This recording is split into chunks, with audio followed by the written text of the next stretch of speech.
And good morning, Nico. Welcome to the Specfast Club. Hi, buddy. I think Robin Williams' estate is going to get us pretty soon on that one, but it's all right. I'll keep using it until we get a cease and desist on those good mornings. How are you doing today? Going good. Happy to be here. Really happy to see you, and excited. Had a great interview last night with the founder of the Little Giant Comic Con in Connecticut. They are pushing forward, hoping to have a convention at the end of August. If that happens, I can't even imagine what it'll do for our community to kind of galvanize people. I hope that circumstances permit. Wow, that's you know what? That's one of those things where you hope that you start to see like a tip. I know the governor just signed something where gatherings of 10 can come together here. So they're starting to see opening up in a cautious manner, but other people are just like they're kicking the door in. They're done. They're done with the quarantine, and a lot of that in my home state. It's quite disconcerting. Good morning, Bav. Good morning, Paul Diggs Comics. Welcome.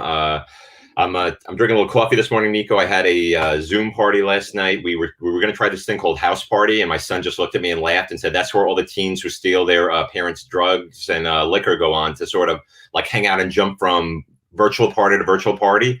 Oh, lo and behold, a half hour later, we couldn't figure out how to get into the game, so we just regular Zoomed in and we played like Crimes Against Humanity. So that was pretty much our nice. my night. But I was drinking old fashions out of this, and we haven't gotten a sponsorship yet. But Yeti, let me tell you, kept my drink cold last night and been keeping this coffee warm all morning. Yeti. Are you listening, Yeti? Oh, and one other, I have some pickups. So we're going to talk about things. Here's my new mask over here. See this one? Oh, nice. Okay, yeah. This is tell me more. Madman, Mike Allred, issue 4, I think, over there. But there we go. Oh, Overweight Land. Oh, apparently. Oh, yes. Yeah, so here, let's start with this. We might as well start with Overweight Lover Andy P says, "Good morning, guys. It was nice to hear Nick at Key Collector give a shout out. So yes, apparently I got internet famous on Tom's show last night. And we're going to talk a little bit about." Nice. Did they put a link to the podcast in their description? No, but he did say the Comic DeSPECtive, and go check out his podcast. And I've sold books to Comic Tom before. Have you? Yeah. He buys stuff off my eBay, which makes me happy. I've made it very clear that I'm not a big listener to other shows. I do listen to Tales from the Flipside now that you're over there, because I got boys. That Jimmy Palmiotti interview. I finished putting together a basketball hoop for my son this week, and he and I was listening to that outside, and it was just like it helped the time go by, because it literally took me, like, it says 2 capable adults for like 4.5 hours. It took 1 incapable adult about 7 hours to put this hoop together, but he's playing on it now. And but that Jimmy Palmiotti, what a true mensch, as they say in the business, right? A Brooklyn mensch of the utmost. So if you haven't listened to Nico's interviews, Nico is killing it on, like, no one's interviewing him like him right now. Like I heard Joe Quesada interviewing Donny Cates, and I found out more in Nico's interview with Jimmy Palmiotti about Donny Cates' books than I did hearing Donny Cates talk about his own book. So let's just put it that way. I appreciate that. Yeah. Hey, was I right though? If you just fast forward for the first like 70 minutes, and then you wait till the guys come in, it's almost the same thing. Like, they cleaned up the interview with Jason last night. He really, again, just opens up in kind of a cool way about what's going on, on the convention scene and the books that he likes, and it was neat. Yeah, and like I said, it's you got to have your closers who come in, because they've been listening, and they can sort of fill in those gaps that you might not necessarily catch in the chat like we do over here. And good morning, William. I know you're. I believe Half Price Crook hopefully is going to join us next Sunday. I've got to confirm that with him, but this will be his, I believe, first on-air appearance of the Half Price Crook. We got to think of something that's conducive to the three of us. When Gary's like, "We're going to talk about everything but comic books," I was like, let's push the Half Price Crook participation, because I don't even know how to do that, and I sure as hell don't want to ask a third party to engage in our craziness. No, that would be great. Half Price Cooks. I've been I know you're a fan. Yeah, I'm a huge fan of his stuff, and I'd love. Yeah, I admire what he does. Yeah. Oh, yeah. Just I'm like, how do you do that? Stay out of my hometown. We don't want to. Yeah, we don't want him near any of our honey holes. That's for sure.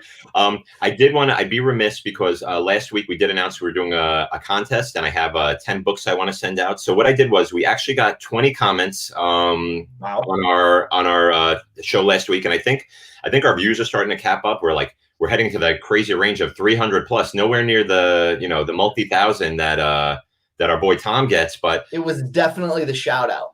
We're the best kept secret. We're the best kept comic secret. I hear you like to keep us to yourself, so that's fine. But I have my number randomizer up here.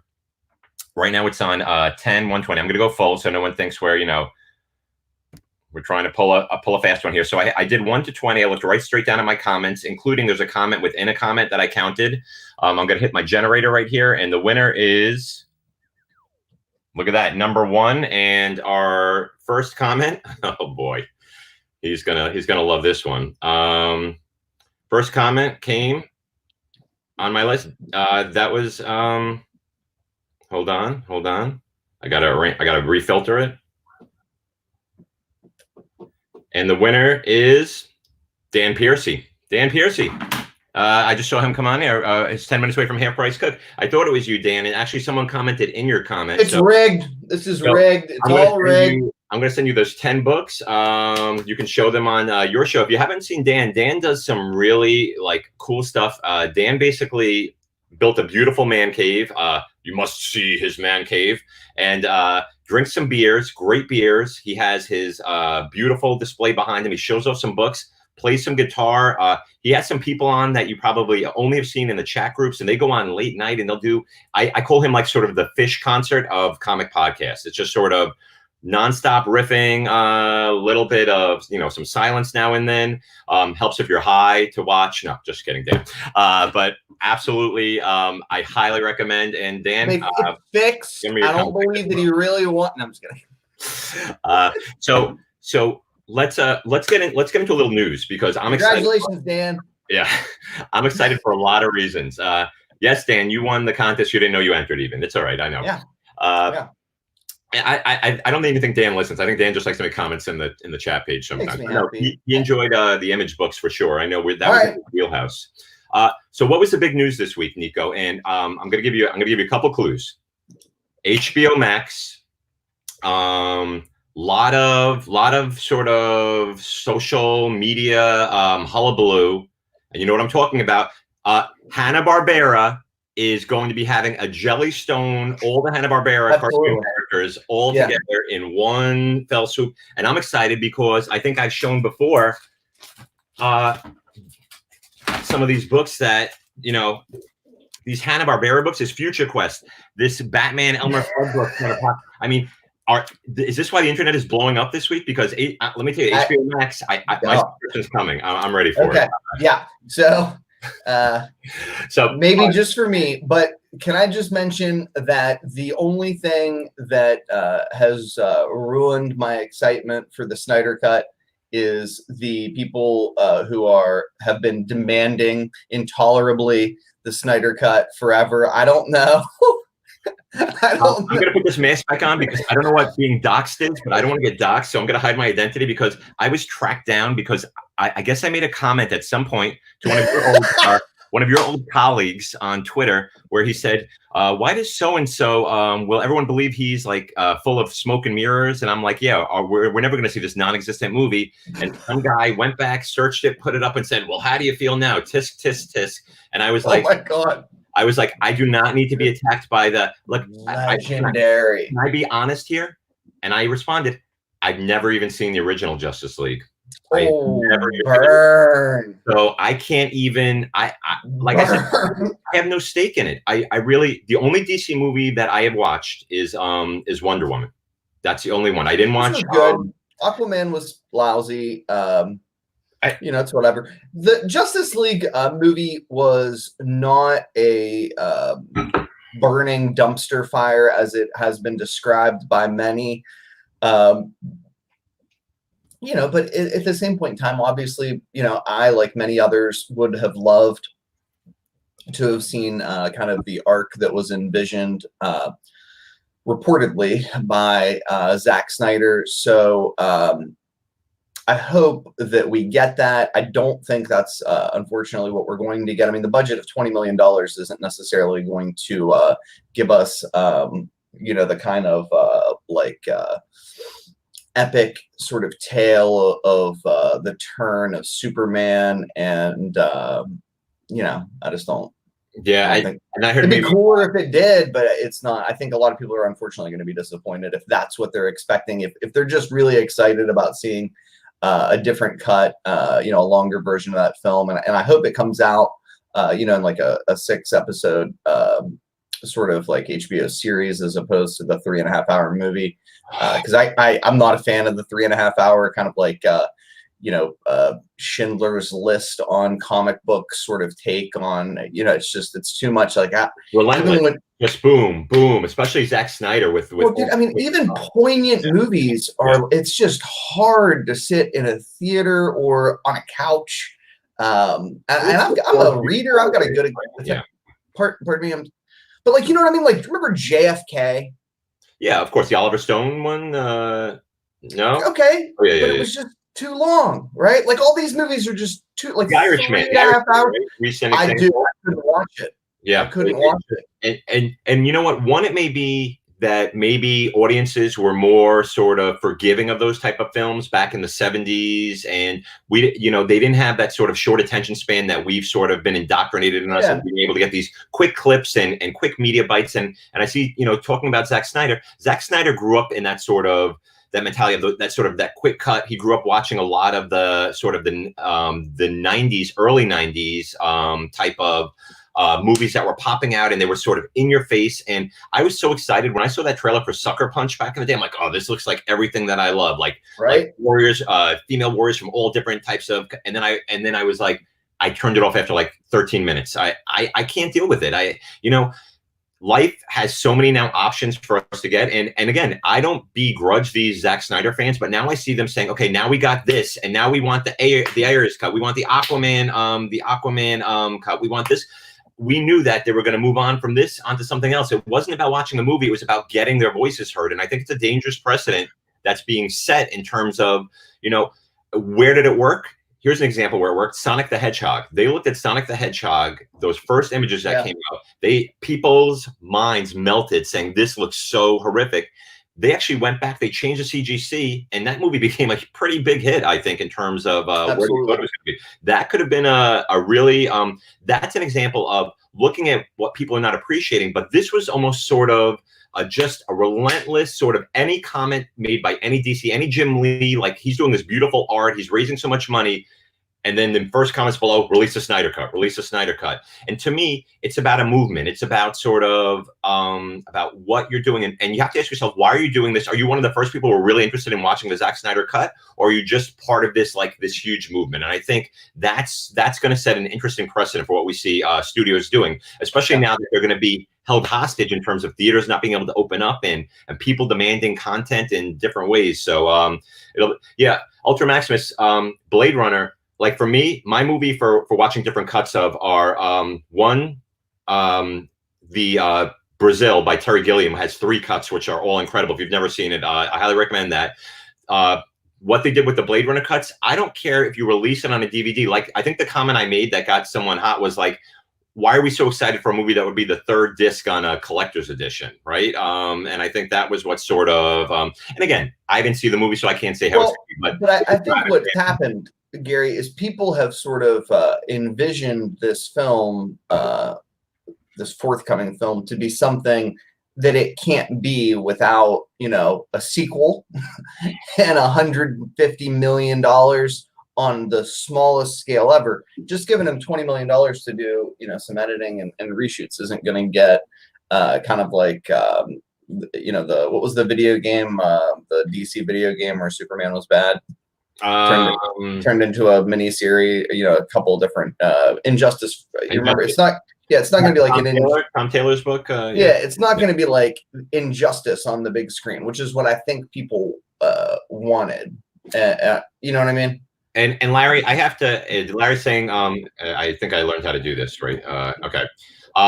So to a point, but sometimes I think it's not the collective voice, but I think it's the loudest voice. And I think what happens is, I think if you have a really loud, galvanized force behind you, that may not be what most people think. Because when you think of people and when you look at Yelp reviews, it's a bell curve, right? So what you have is you have the people who rave about that restaurant. You have the people who sort of really despise that restaurant. But most people who said, okay, this was okay, they're not going to make their opinions heard. And I think what happens here is you have that sort of that loud, rabid fan base making their voices heard. But that doesn't account for everybody else who was sort of like, okay, you know what, I don't need to. I can still be satisfied in my life without looking at the Justice League. But I don't want to take too much time talking about it. I do want to say, if you're looking for a book that's sort of, and I've spoken to Nick at Key Collector about this, this Justice League foil edition, the Comic-Con, I think it was released. Very cool. Yeah, it was released in a few places. Just cool photo cover. This is one that's going to see interest again. I think I picked up about 10 at New York Comic-Con, and these were selling beforehand, but these are books that'll definitely be selling again. So I would pick these up. Let me get Larry's comment off there. I did have a couple pickups this week, and again, we've spoken about Star Wars before. I think we may finally give into the pressure and do a Star Wars show. I picked up a lot of cheap dollar books just because I love the character design of her.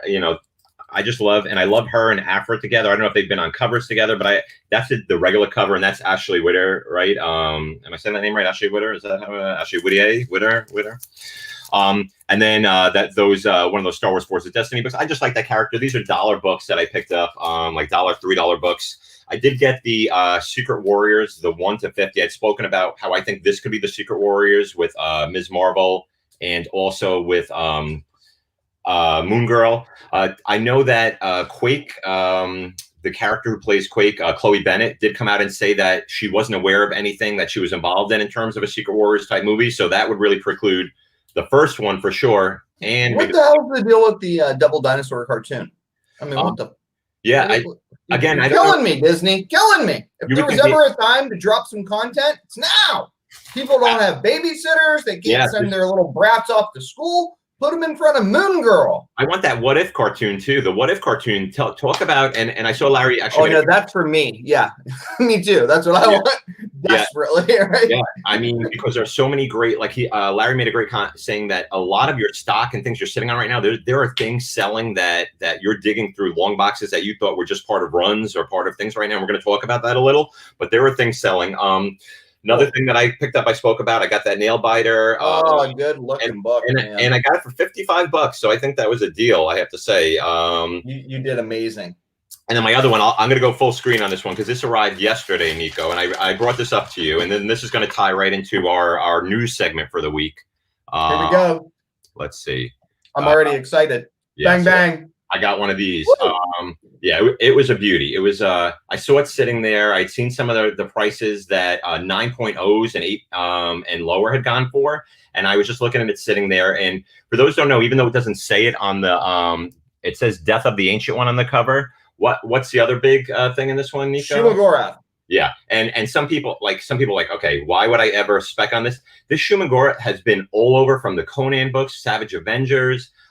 Donnie Cates has done stuff. There's been stuff with the Cancerverse in terms of this. I think this is such a great sort of book to have. First of all, I just love anyway, and this is where the Ancient One sort of dies. And Doctor Strange gets all of the Ancient One's powers sort of imbued within him in this book as well. So this is a really cool one to have. I just had to have it. I've been buying, I see Raws and I see what the difference is in terms of getting like a really nice slide book.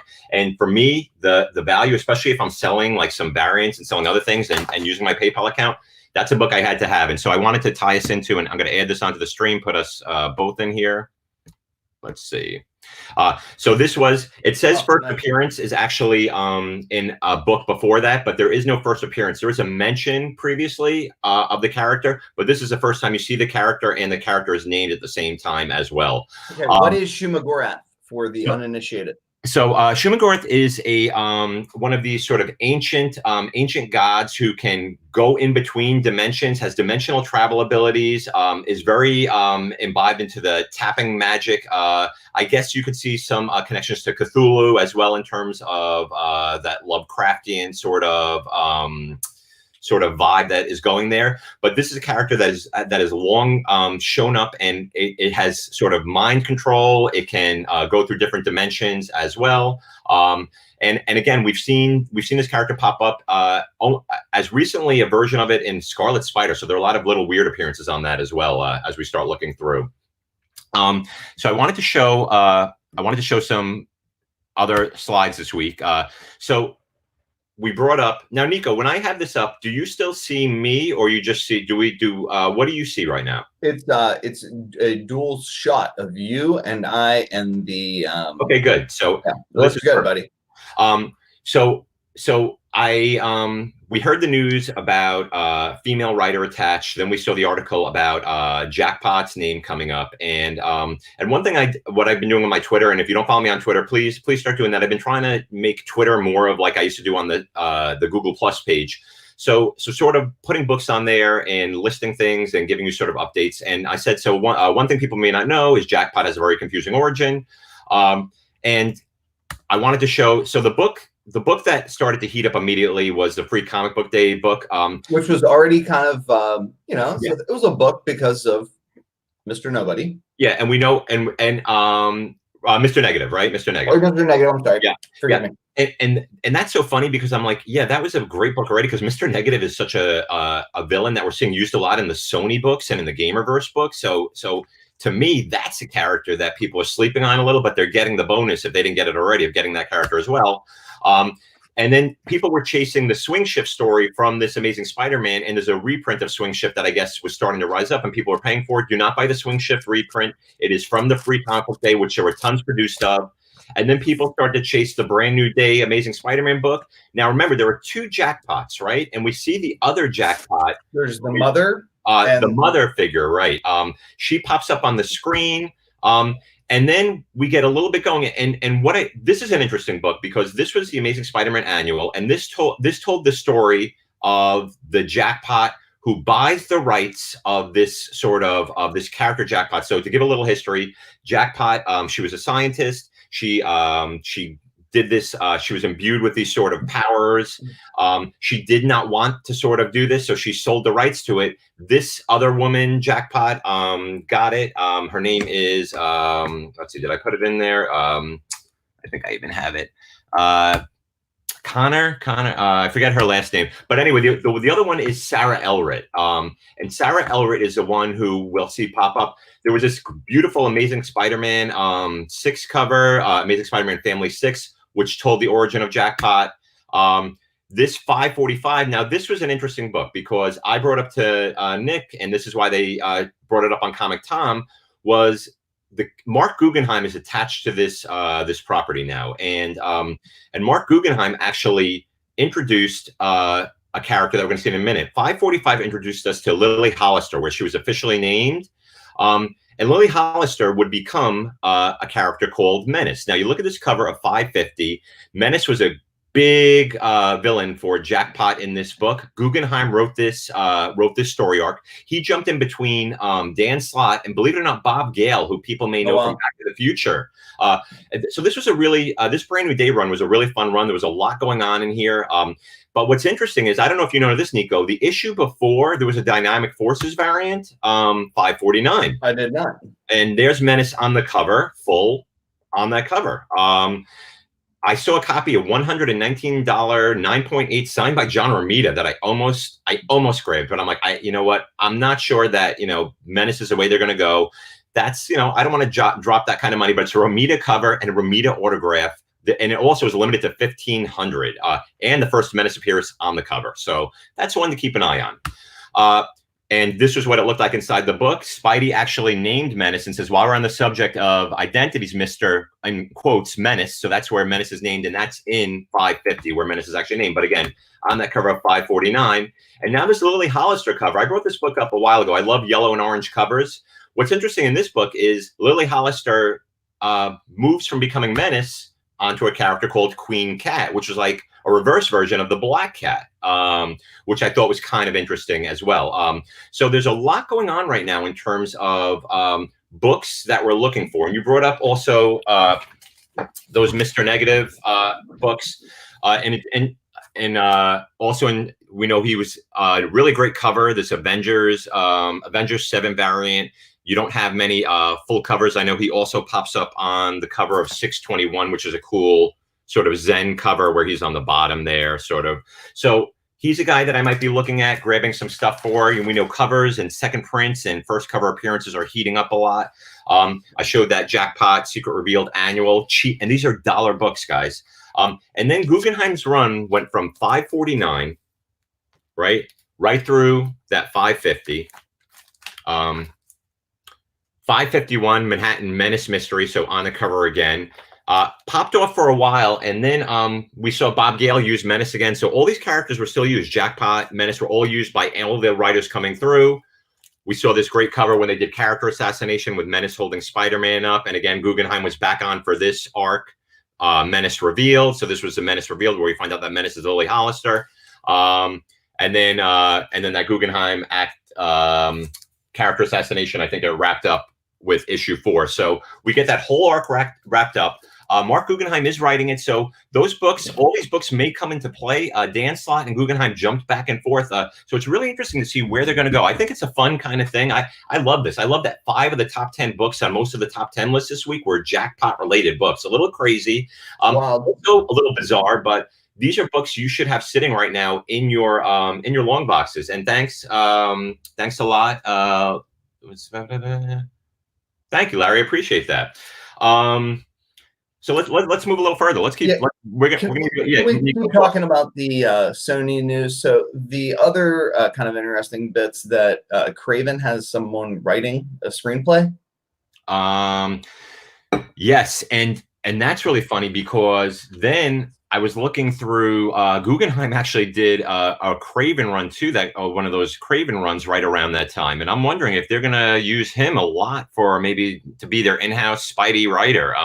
So I don't know what Craven they're gonna go for. We know that the original Craven has now died. He's passed the mantle on to the son. There were other Cravens as well where the remaining son killed off all the other siblings, basically. So I don't know if the sister got away, but she might have. I'm pretty sure that he's their last remaining Craven.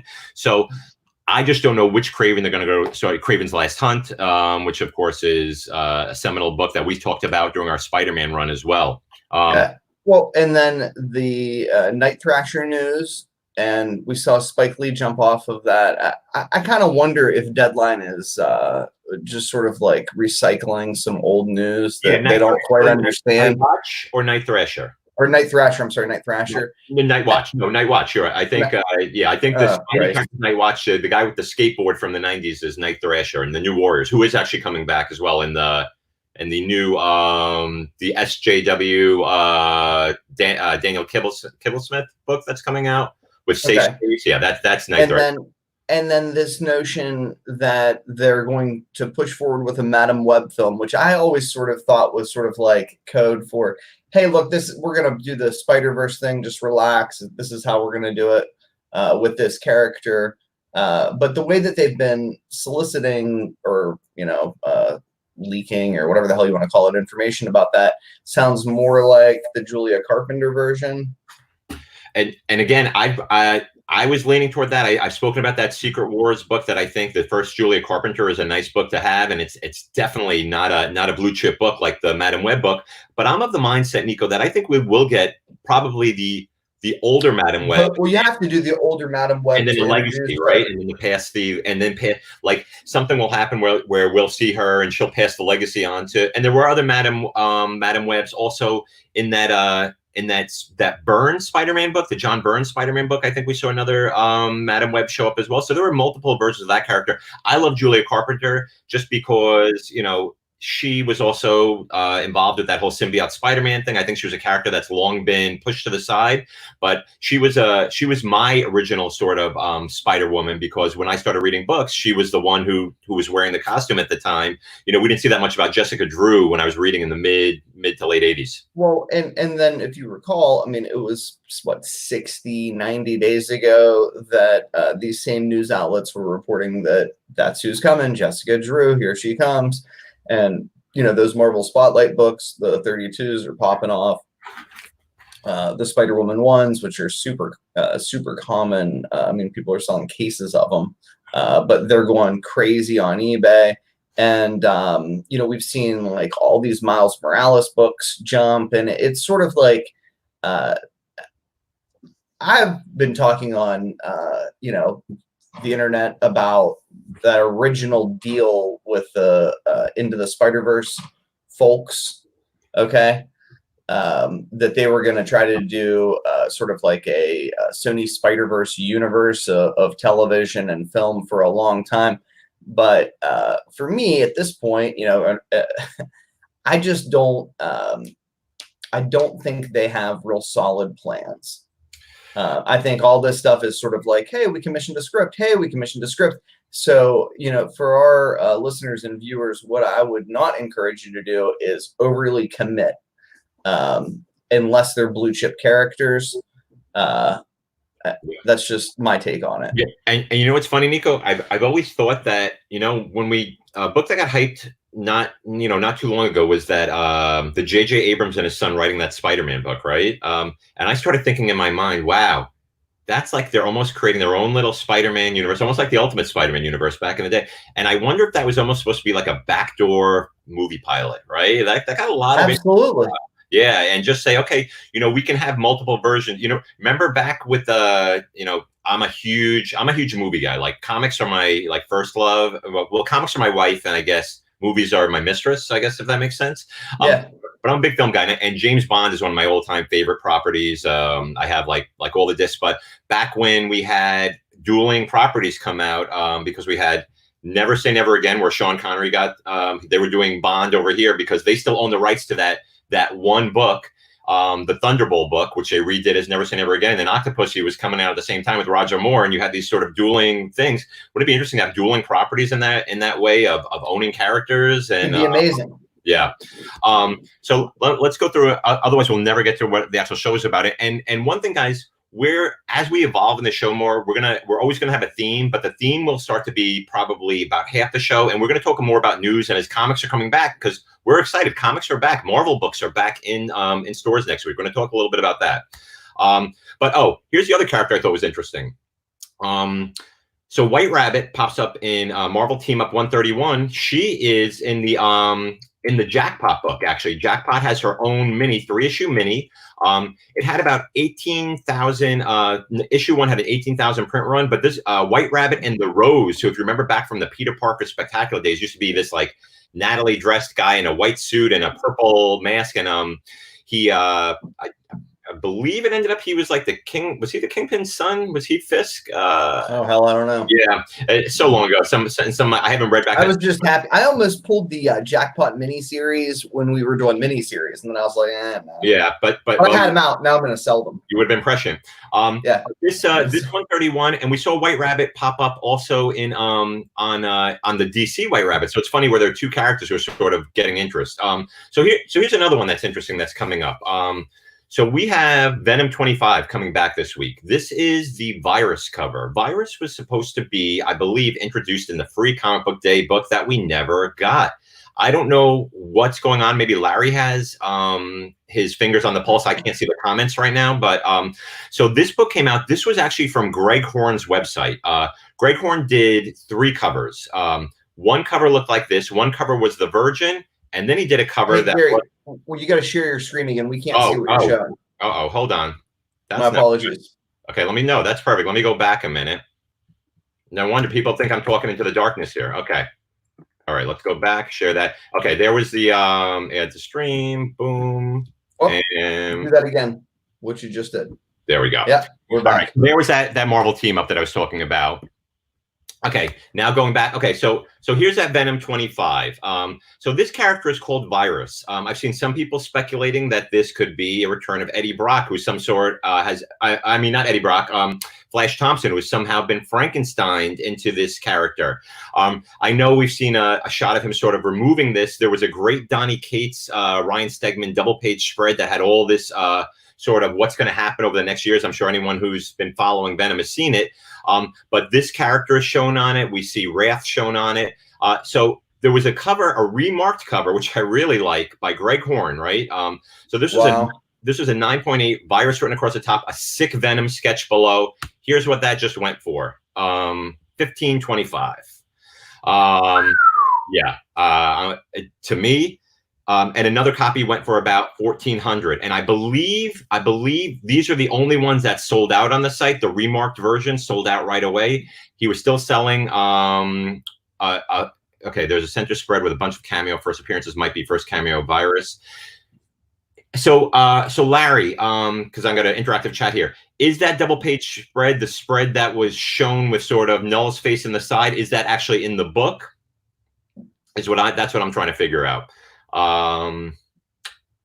That's what I'm curious about. So anyway, this book would have been out already. So now, even if he doesn't appear in the book, we have one of those cases where we have first cover before we actually have the first appearance, just like we saw in that Menace, that Dynamic Forces. Again, this is a variant, but we've seen variant covers featuring characters like Null, especially connected to that Kate's mystique, have sort of taken off a little. Okay, let's talk about some news. Let's do a quick. I'm going to do a quick news run here, Nico. You ready? Yeah, I can't wait. So this Wonder Woman 144, I've spoken about this before, and why I think this book is coming down there. Yeah. Yeah. Why I think this book is interesting is we've seen all of these toys start to be released. We've seen McFarlane toys. We've seen action figures. We're starting to see some of these leaks come across, and the golden armor has been featured pretty significantly within these toys that we're seeing. We're seeing a lot of the cheetah reveals as well. We all know that Kingdom Come 2 is the true first appearance of the golden armor, but the first canonical, the first appearance in canon is this Wonder Woman 144. Canonical is the right word. Yeah, where this is, and I just love. This cover is a great Hughes cover. Again, I was grabbing these for, a lot of the Hughes books that don't heat up as much as others. Oh, and Larry said that spread is in the book, that double page spread. I'm going to see if I can find it at some point when you're talking, Nico. But these are like $4 books I was buying. And I brought these books up, I think probably as soon as we heard that golden armor might be involved, Maxwell Lord, like these are the times when these books are going to get into play. When you have that first trailer with those golden wings spreading, people are going to be looking out for this book. And again, Kingdom Come was not the Wonder Woman that is sort of in the story. This is that 144 cover and in the guts as well. So I'm someone who thinks that's a book to look out for. I just grab all Hughes books if not, $10, $20 a piece, just as a matter of principle. I don't understand. They've gotten so cold lately. They're great showbox books, and for me, I don't care if I get stuck with them. I don't care if I get stuck with cool McFarlane covers. You know what I mean? Like that's just they're gorgeous. They have those Wonder Woman books have huge print runs. I know. And this again going back to that double page spread. I always follow certain people like Donny Cates. Sometimes hypes it up. Sometimes he hypes it down. I told you he had said that Null and the rest of the symbiotes might be a team coming up in the future. There's a guy who's like all in black, and they're wondering maybe it was Wrath. No, it's going to be a new character popping up again. So what Larry said, that Venom 25, that's going to heat up. It's going to be printed in mass quantities. I don't know what the COVID has done to numbers coming out and store orders and the variants and the ratios. I only ordered the Zafino for this one just because I love that Zafino cover, and I got a copy of that Horn as well. There's that. There's a picture of what that golden armor, the McFarlane toys looks like, so you can see. Little Butterface there, huh? I don't know what's going on there, but very disappointing. The Old Guard. So they dropped another trailer with Charlize Theron. This is a book that has been making people money over money. I think the cover shows a retail exclusive. Yeah, Larry, that Greg Horn cover that was an exclusive to the Greg Horn store cover as well. But again, we've seen those retail exclusive covers with characters start to really heat up as well, even though I've often been anti some store variants. Not yours though, Larry. I love yours. Old Guard. Hey, dude, that trailer looked awesome. Oh, this looks like it's money. And when that Old Guard came back, it was a great read. Like if you're reading these books again, this is such a quality read, such quality sort of creators involved. You knew this was going to be a book that was going to pop. And that's what I think some of those other those Greg Rucka books as well. And again, Venom 25 printed pre-COVID, but yes, big run coming. We know. So do we have those higher ratio, even in some of the big runs I've spoken about in the past, higher ratio variants are not, it's not a 4-letter word. Like if a book still has 200,000 and it's a 100 to 1. That's still not a huge print run. That's still not a lot of books out. So unfortunately, some of those books are priced accordingly, and you want to move on those books that are probably smaller print runs for higher ratios as well. But anyway, Old Guard, that's something to look out for. Mega Man Fully Charged, a lot of those Mega Man comics, including the some of the old Sega series that came out. I would look for Mega Mans to pop back out again. Boom Studios telling us about that, and we know what Sonic books did at that time. Empire, we've seen this is coming back out. I love to read solicits. One, I love, this is a Megan Hetrick cover. I think Megan Hetrick is one of those cover artists to look out for. She has something about her work that is very distinctive. But we see there's going to be this new god introduced in this, and this is by Ram V, who wrote These Savage Shores. Another amazing creator, great writer. They're starting to bring him into the Marvel fold. Empire is going to be delayed, really. July, August, the fall is where we're going to see this book come out. But this looks to me like an interesting character down the line. New god introduced, so keep that in mind. This was that book I brought up, that Hanna-Barbera, and even though I was joking when I brought up the Justice League being the big news of the week, Laugh Olympics, when we had a lot of these Hanna-Barbera characters brought together, I still think that Hanna-Barbera is a very undervalued property. And again, Future Quest is a great property that brings it together, all those sort of characters from those Saturday morning cartoons, the next generation, like Johnny Quest and Space Ghost. We also have, even though, and Cartoon Network is owned by TNT, I think. So I'm just curious, Turner. So I wonder how that works. But those DC Warner Brother crossover books, that's going to be interesting to see, because I could see them doing crossovers of those series. Remember the old, the Scooby-Doo team-ups they were doing, where Harley Quinn, remember that book heated up for a while? Absolutely. Those are books, again, those are sitting right back right now. And it's all right, Larry. Not everything can be a winner. We also have, those Future Quests. Oh, the Scooby Apocalypse. Wouldn't that be a great series to watch out for? And that had some killer. Oh, dude, it'd be amazing. Remember that Ben Oliver variant that heated up, where they were coming right at you, front and cover? I made a lot of dollars on that back in the day. Just some things that I've seen coming up down the line before I go into next week's, or should I say this week's books. Jacob Phillips is Sean Phillips' son. I got a little advanced preview of this. This book is sick. Zombie book. Chris Condon is the writer. Jacob Phillips art. His dad is doing a variant cover as well. This is a variant cover, I think. I think this is the 1B. His dad, of course, is Sean Phillips. And for those not familiar with Sean Phillips, well,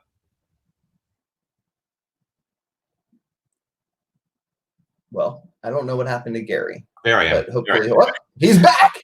For those not familiar with Sean Phillips, he's done all those books, of course, like Criminal and Pulp, which is coming out, and the upcoming Western one, which I spoke about, which is a graphic novel. This is a book called My Heroes Have Always Been Movie Stars, where obviously, if you're a Blade Runner fan, right on the front cover is Sean Young and Harrison Ford. But this was, I think these are still available through his web store, and he's a huge Hollywood fan. And you can see this was, I think, 7 of, and we're almost getting to what we're going to be doing soon, our B-sides, but this is 7 of 300, and this is all just beautiful art of movies, film, wow. 20,000 Leagues Under the Sea, etc. So if you're a Sean Phillips fan and you're a film fan, available on his site, not expensive, and it's limited to 300, signed by Sean Phillips. But anyway, back to Jacob Phillips. So his son has definitely gotten that talent. It's sort of like we're watching LeBron's son, right, start to play and get some hype up. Watch this guy, Jacob Phillips. Watch this book. This is one of those sleepers that might pop up on you. I've also noticed that heavy metal now is starting to take a lot of their properties, and they announced that they're doing this sort of comic. They're doing a lot of regular comics now outside of their heavy metal properties. A lot of these were introduced through the heavy metal over the years, but I really love this cover for Sun Eater.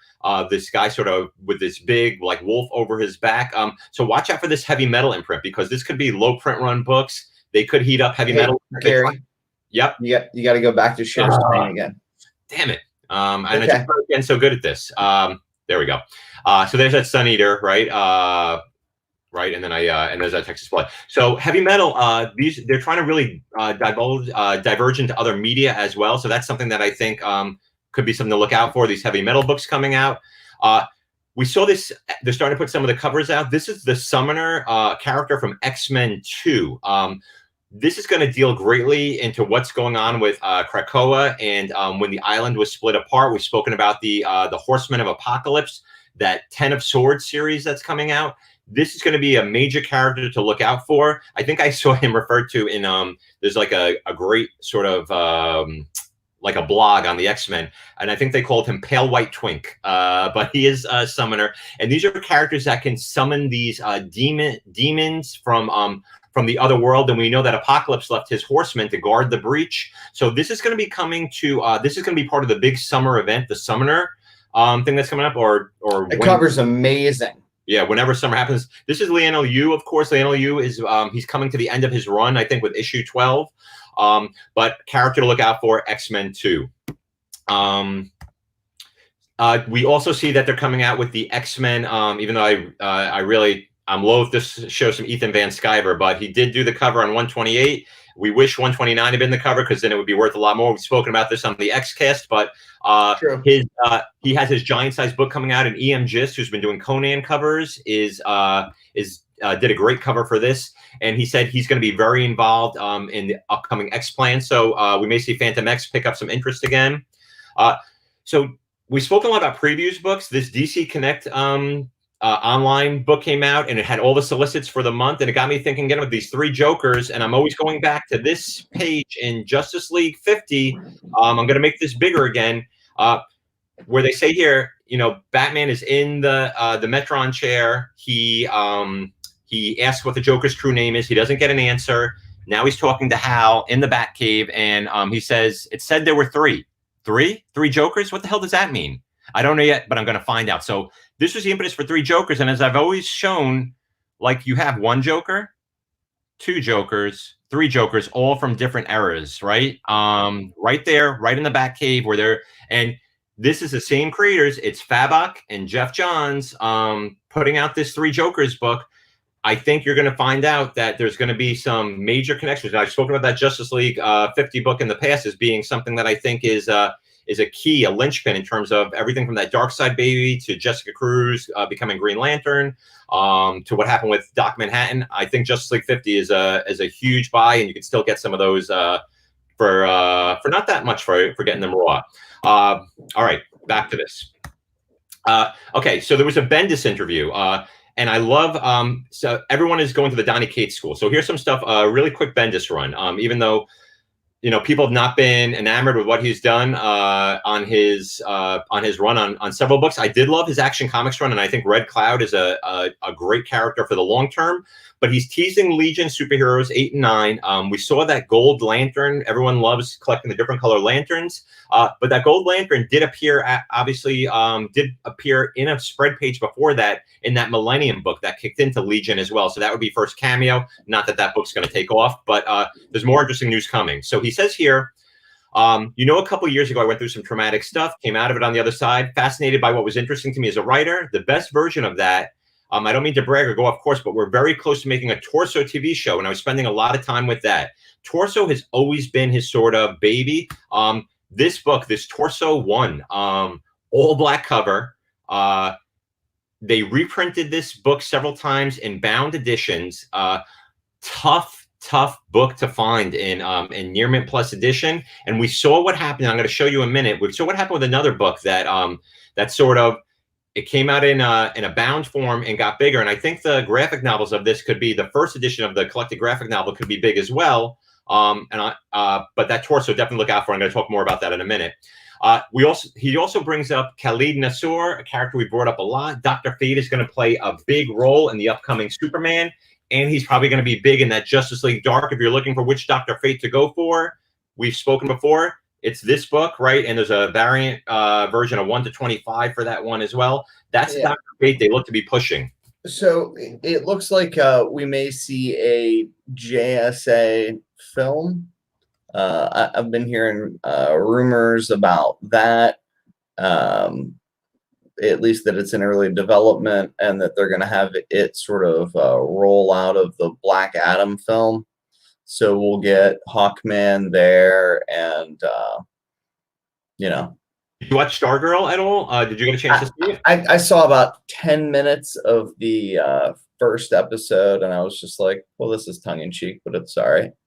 Could infinitely worse. Cast was great. I was like, wow. Yeah, what a great cast. It's hit a chord. I think it was like 93% on Rotten Tomatoes. Beautiful. They said it's much sunnier than the other versions of what we've seen. Actually, and there's Mark Guggenheim, right, involved in that, and nice. he has his his fingers and everything. But of course, that is really Stargirl is Jeff Johns. That's his baby. And I don't know if you know the story that Courtney Whitmore, who's her name, Courtney is his daughter who actually passed away, and so that's a tribute to her. That's who she's named after. So that's something that's very near and dear to him.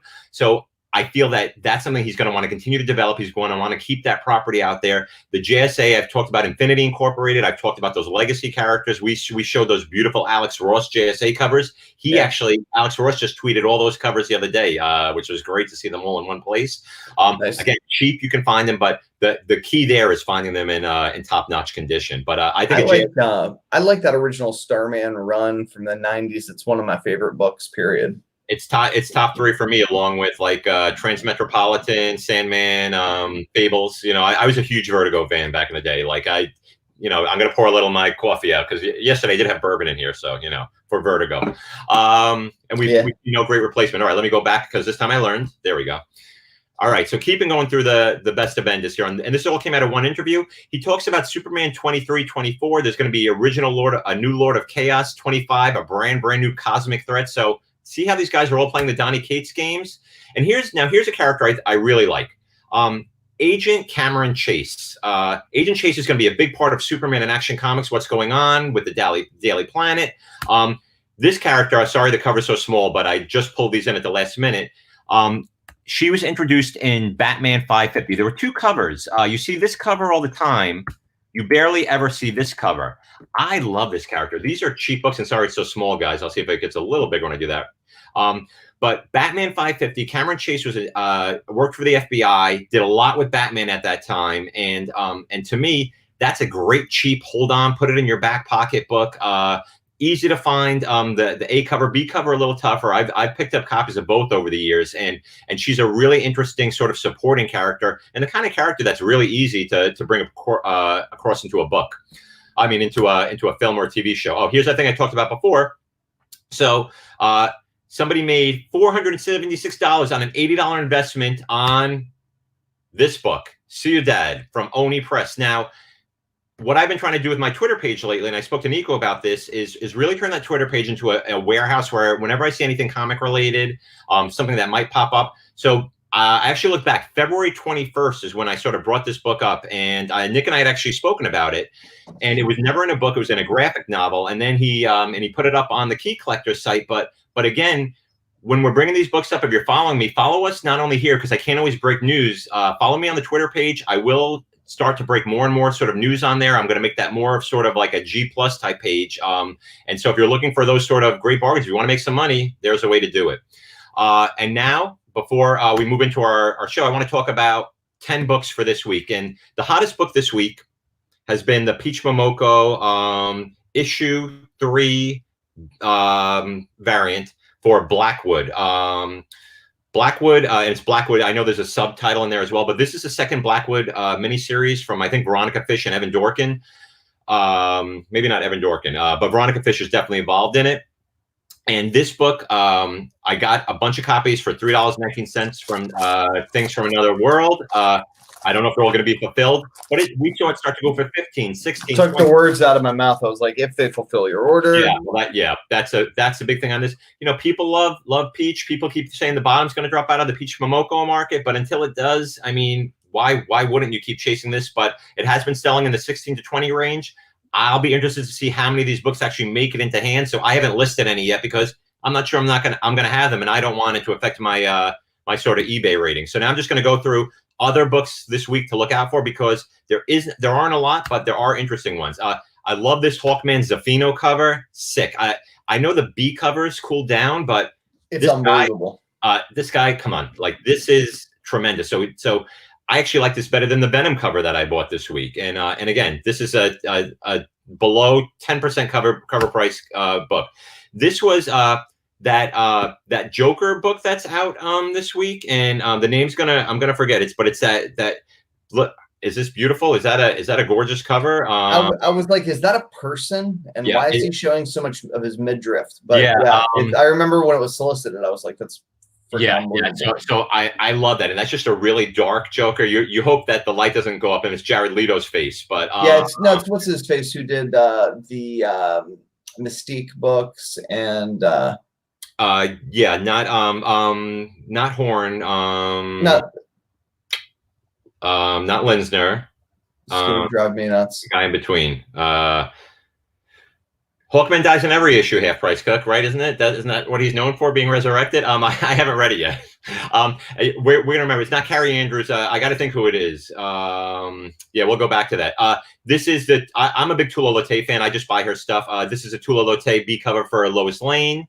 Jenny Frison cover for another one of those Hill House books. By the way, I don't know if you've read Hill House books, but I've been reading Plunge by Stuart Immonen. First of all, if you don't know the name Stuart Immonen, he might be my all-time favorite sequential artist, but Plunge has been an amazing book.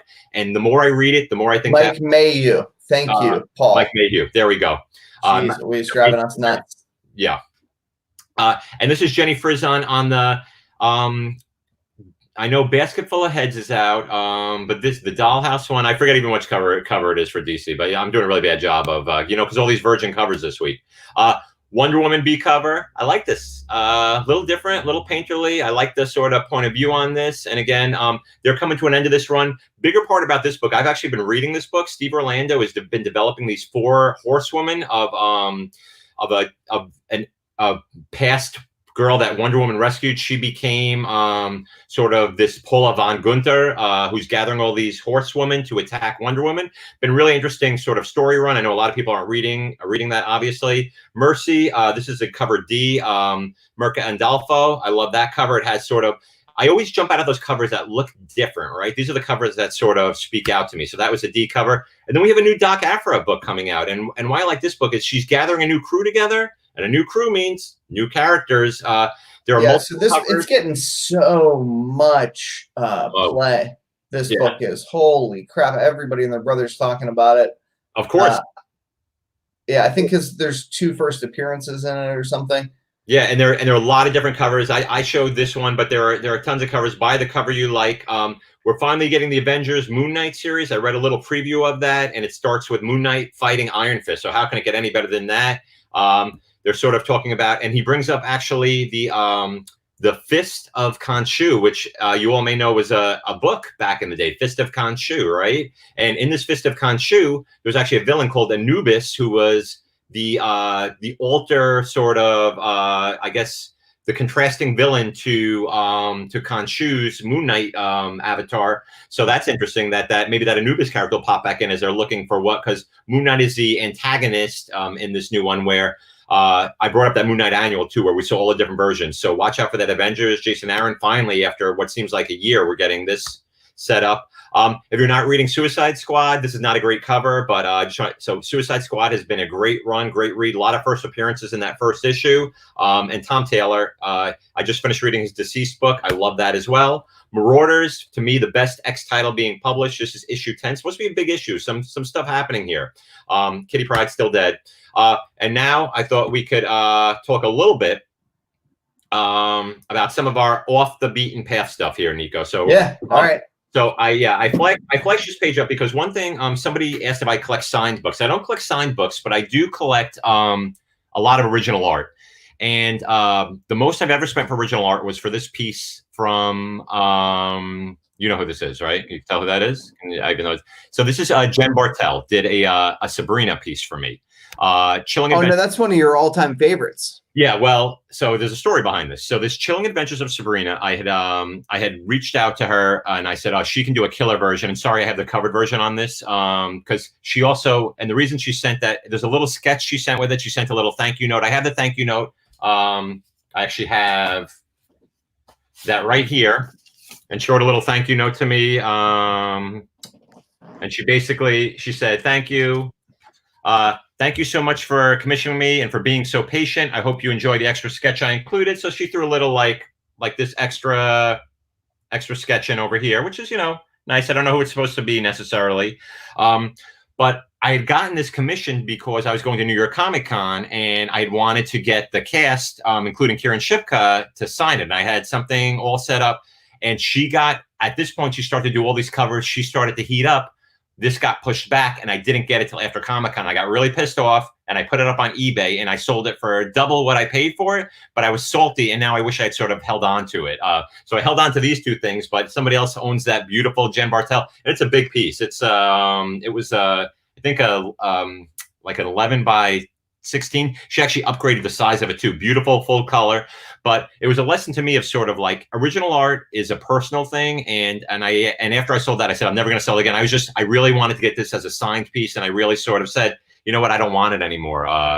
So I got salty. So the big thing is going after that sort of going after original art. Original art is never really going to depreciate. Depends on I like a moron. I've sold pages from Chew, The Walking Dead. I had the best page of Luther Strode, like a moron. I sold it when I got out of comics, I don't know. So let's differentiate that. So original art versus original pages, right? So you're saying so when you say OA or when you say original art, theoretically that could mean one of two things: commissioned original art, or OA, which stands for original art, but really is original pages, but nobody calls it OP, they call it OA. So I have never commissioned work. I sort of am scared to go down that rabbit hole. And like you said, it's something really personal. People are just basically giving a part of themselves to you. Art, I think, is just like that. So and it's easy to fall down the rabbit hole with original art, right? To seek out like who's your holy grail? Like if you could have a piece, like who would you be chasing? Wow, that's a great question. I learned from watching the best, Nico. I learned, interviewing from you. Yeah. Well, I don't want to give you a kind of like a half-assed answer to a solid question.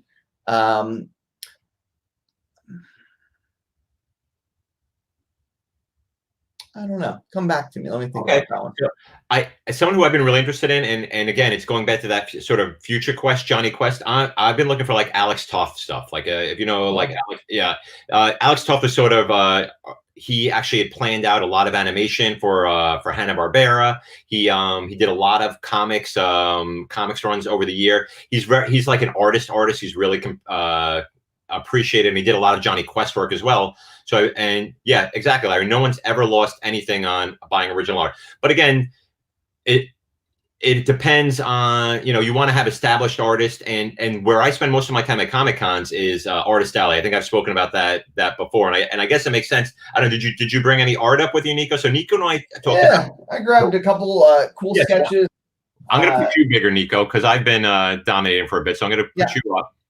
So unfortunately, because of the lockdown, I haven't been able to like get into my parents' house. So I had to like go with what I had here. We didn't think of that when we planned this, but we never think of anything when we plan this. Anyway, what are we doing? My buddy Jimmy, aka James Lamborghini, sent me these ones, which I really like, for my birthday, and they make me happy. That was the art I grabbed, because that's what I had here. All right. So like I said, I didn't go art crazy. And again, one guy who I like Ben Caldwell, and I think Ben Caldwell is someone who's been picking up more sort of more interest lately. He did Dare Detectives. He's doing some other covers. He did a run on Red Sonja. So he's been doing these sketches all the time. And I showed this one, the 5 Fathoms. And what he does was, if you donate to like a food bank, or if you pay, like he's been doing just these like really cool pencil sketches. Half the time he doesn't know what it's going to look like. Sometimes it'll be an established DC Marvel character. So these have been like sort of cheap runs. He puts them up on Twitter. Whoever claims it first, he'll ship it out to you. Looks like he was also working on something on the back at the time. I don't know what he's working on, but it even said Comic DeSPECtive. I've also gotten, over the years, I've tried to get my kids involved, and something I've really done is try to. So so when my kids go to cons with me, we make sure they get sketches as well. So this is Freddie Williams III doing this Robin, right? It's beautiful. Amanda Connor, who you just spoke to Jimmy the other day, Doing a Catwoman, right? Adding a little color splash in there. Dustin Nguyen, Batman, and I have it over there. I actually got him to sign way up. Let's see. If you look up there, you can see that really cool Daredevil, Hellboy, Batman print that I'm sure people have seen. So we signed that, and he was selling those at the show back when I got that done back in the day. This I was really surprised and impressed with. This was Tom Rainey, and Tom Rainey, like, pretty underappreciated. I think Tom Rainey and Lee Weeks, two guys who are just consummate, like they kill it every time they bring something to the page. I love that one. You could always get Franco sketches all the time. He does a lot of, Kid Flash, and I bought some bigger pieces. And he does like you buy $1 book, he gives you a free sketch. So we did a couple of those. Stegman, Wolverine, back when he was, I always go back to him and say, when are you going to finish this? I mean, I gave him some shit on this one because it was a little sketchy for me. Ed McGuinness, Hulk pencil. I love the Thor, Bob McLeod. Another. When I bring up Weeks and I bring up Tom Rainey, Bob McLeod, who did a beautiful New Mutants run. I really wanted to do a Thor, and I love his Thor. And then the last one, because I didn't get to go to any cons this year, Jeff Deckel, White Queen, right? And I just told him, I said, Jeff, draw someone that you don't really get to you don't draw a lot, and put her on there. So this was that was my son's, and my daughter doesn't have near as many, but she has her own. And I learned not to get a wire one, because in the wire one, then they think you may rip it out, and they tend to do nicer jobs if they think. Especially if I say it's for my son or my daughter, I find I've gotten better sketches than if I just bring up a sketch cover, like a blank cover, to them as well.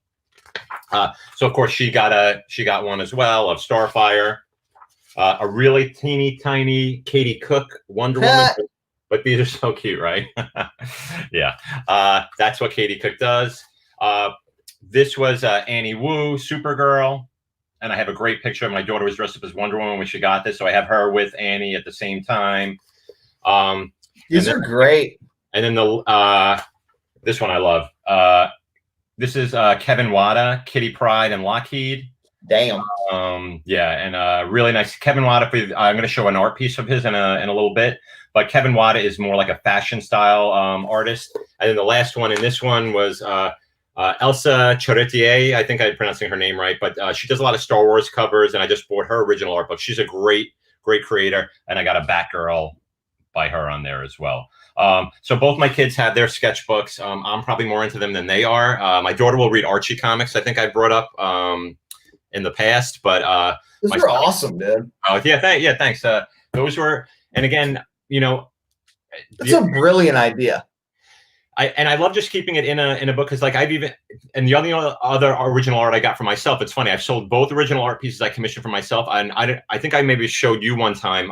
I got a DuckTales of Launchpad as Indiana Jones on a cover, and someone seen it and made me a great offer for it, and I'm like, I love Indiana Jones, but I'd rather have that money, I think, because again, I continue to just rattle through the OA pages that I've sold like a moron, and I just want to I made a couple really good decisions and made some like killer cash on a few of those, but other ones I'm like, I don't care what the upside was, I'll never get that shit back ever. Yeah, it's OA just disappears, and like I won't live long enough to have an opportunity at the estate sale to try to buy it back, Yeah.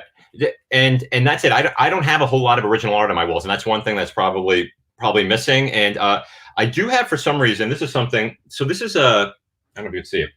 This is that's neat. Yeah. So this is sort of a cover artist proof, and if you look a little, I guess, closer on it, you can see sort of the colors, right, where they say red and blue. And this was like a cool Dr. Light character who, he's not really beloved, because I think he did some bad things in a DC mini not too long ago. Jesus Lord, why did they do that? They really so weird. They're like, if there's any character we can get rid of, it's this creepy old guy, and let's just have fucking dark. I wasn't even in it was like, if it would have been like an Elseworld story, I'd be like, all right, this is cool. So fucking dark to make that canon. I'm just like, so I don't even know why I have that in my collection. One thing I brought up before that I love I love that whole Jason Aaron Phoenix Thor run. I mean the Phoenix Wolverine and Old Man Thor run that he did. So so this was a one of one from Christian Ward. Oh wow. Go full screen on that one, buddy. I want to see that. Not me.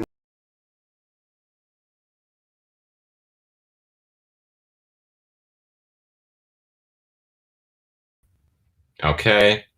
Switch me. I'm going to turn on my screen share. Hold on. Remove that. Okay. So this was Christian Ward. This is when Thor basically is killed sort of by the Phoenix Wolverine. Wolverine is possessed by Phoenix. You see the lightning coming up. I just loved how this page looked. I love Christian Ward stuff. This is just something I wanted for my own collection because I have a lot of these different things from that particular run I've collected, and I still think that character has not seen its sort of last day yet. As well, Nico. Oh, Nico, did I cut you out totally? Are you back? Yeah, but I was just enjoying the view. Yeah. So this is one that I sort of I reached out to him, and this was a one of one. He does these artist print, I guess they are what they're called, and this is a page like he sells them up on his site all the time. I also do.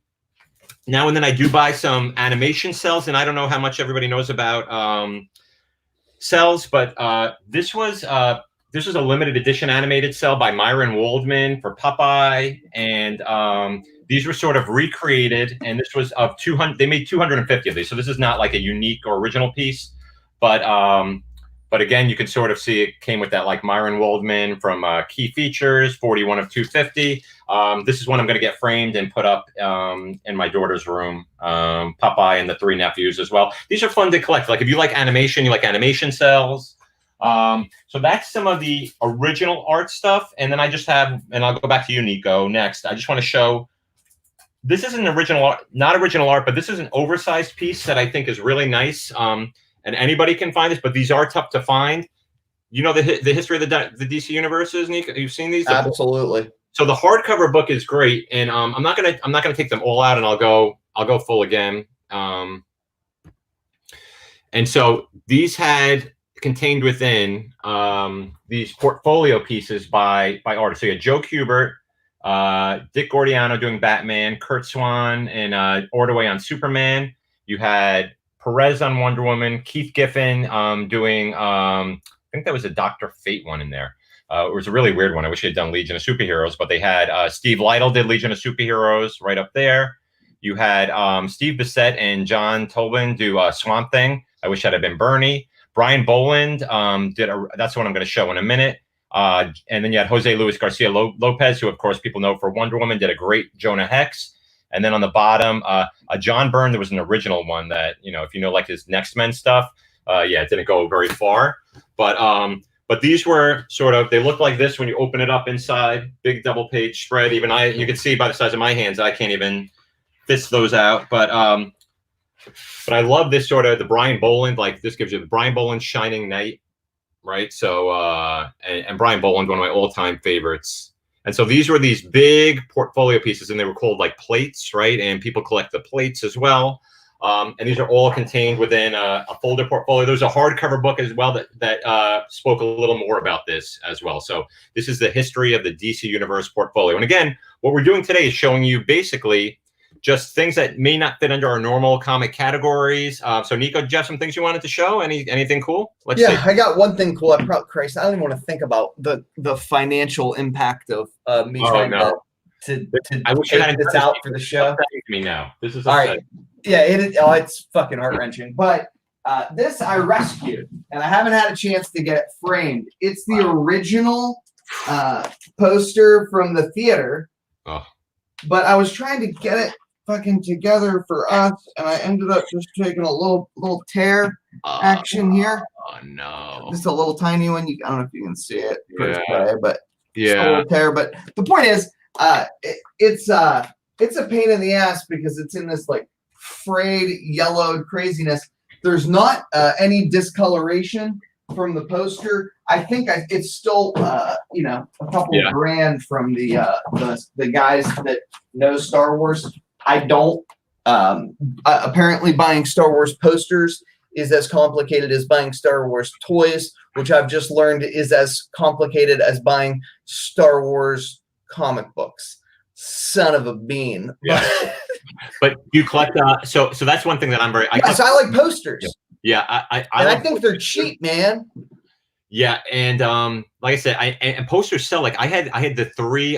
If you remember the TV Spider-Man series they had back in the day, and it was like Spider-Man, Spider-Man Strikes Back, and Spider-Man like Kick of the Dragon or something like that. Those 3 posters, I found those, put them away. And those sold. Like posters will sell. There's always a market for that, especially nostalgia driven. We talk about it all the time. People love like Indiana Jones stuff. Like I said, I didn't bring my original Raiders poster. I have a Raiders, Temple of Doom, Lost. Yeah. So, well, please don't never call it Indiana Jones on the Raiders of the Lost Ark. Otherwise, you can't listen to the show. That's but right. That is gorgeous. Like I said, I didn't bring my posters down because I didn't want to get rips in my posters. I just brought some of the prints and things that I've collected. Apparently, can you see that? Yeah. Oh man. That's what you got to be careful with, because they'll have, like $300, $500, whatever dollars on eBay, and it's the wrong damn one. You got to check the numbers on that stuff. Yeah. People will advertise them as, this is the one from the movie theater, and it's like, no, it's not. Yeah, it's like we've determined. It's like one of those Maury things. Like we've determined that is a lie. Yeah. All right. So here's so I collect some Mondo stuff like I have over here. So we have near me, we have an Alamo Draft House. They sell Mondo stuff. So like when they did the Gremlins re-release, like I got the Mondo Tiki Gremlins, and they've done a lot of versions of this. They've done the Tikis for Alien. They've done the Tikis, but I try to collect some of the rarer ones. But Mondo posters are always so tough to get. They're like timed posters, and some of them are beautiful. Jock does a lot of work. Another company I found that I really like was their French Paper Art Club. And I guess I'll go bigger. French Paper Art Club. And so this is, I brought up Kevin Wada before. Dude, that's gorgeous. So this is a Kevin Wada piece where it's essentially Batman, Robin, Nightwing, Poison Ivy, Two-Face, Catwoman, Joker, Harley Quinn, Scarecrow. Of course, it's signed on the bottom. It's yeah, Larry, I know it's a real pain in the ass to store these things, and this was 34 of like 120, and it comes with a little certificate of authentication, and they have a lot of great posts. Yeah, and you can find these a lot cheaper. So if you're someone who's like, if you wanted to get into like collecting Mondo posters, and like I said, unfortunately for my family, I'm a collector of a lot of different things, and I know you can find that in some in here. Good as Gold, welcome, Good as Gold. Follow Bottleneck Gallery. And maybe he'll tell us more about what that is. Maybe release of posters, prints. Sorry for all as I roll this back up because I want to keep it nice. But yeah, they are a pain to store. Yep.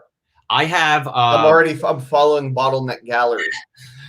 I have a lot of so I collect posters of films I love. So I have like original Reservoir Dogs, Pulp Fiction, Train Spotting, Back to the Future, Indiana Jones. So I've collected those posters. I've stored them away. I have those like humidity sealed. Like I don't like those to me. Like I love those. That's a little bit of history. Like I love comics and I read them and I'll do that. But for me, like film posters, I'm hoping one day I get my basement done and I have like a theater type environment. But it looks like we're gonna get a kitchen done first, so it looks like I'll have at least another decade until I have the money for that one. It's okay, dude. I like the posters as well, and what I've been trying to get my hands on are some of the movie theater displays. Yeah, of course. The poppers. Well, I used to know someone had a video. I'm this close to getting the Howard Stern's Private Parts display. Oh my god, yeah. Like I'm this close to brokering the deal. You know what? My I like not an expensive one, but a tough one to find. I'm looking for the Borat one. I would love the Borat one. Yeah, it's nice. Yes, I'm all about it. So that's pretty much. I love my posters, and I eventually hope to have like a theater type environment set up down there. All right, so some other things that don't fit in necessarily what we always talk about, and again, if you've watched my show, my regular show, some of these may be repeats, but I'm assuming that a lot of people who have popped in have probably never seen what I've shown before, and with the two of us together, I love the strip cover. This is a Punisher strip cover for a magazine called Strip back in the day. Awesome. And this is, believe it or not, Simon Bisley with a very different style. Look at that Punisher. I mean, I like to collect books that have art where you may not necessarily find that art elsewhere. So here's an example of one. Hey, hold that up again. I want to take a picture of it. Oh, okay. Yeah, sure. See, for the record, I give the advice I need to hear. When I say screenshot things, thanks, I'm done. Write them down. Like, that's how I find stuff. And this was Strip 18 from 1990. Of course, it's a UK magazine, and I've been collecting a lot more foreigns. For some reason, it didn't pop up on my photo album, but they are doing 10 comics, and Larry knows this because Larry was on Twitter when I was doing it. Andrea Sorrentino posted a really great flash shot, and they're doing these city editions and museum editions of 10 DC books that will reprint US material with 3 issues, but the covers will be brand new by 10 Italian artists.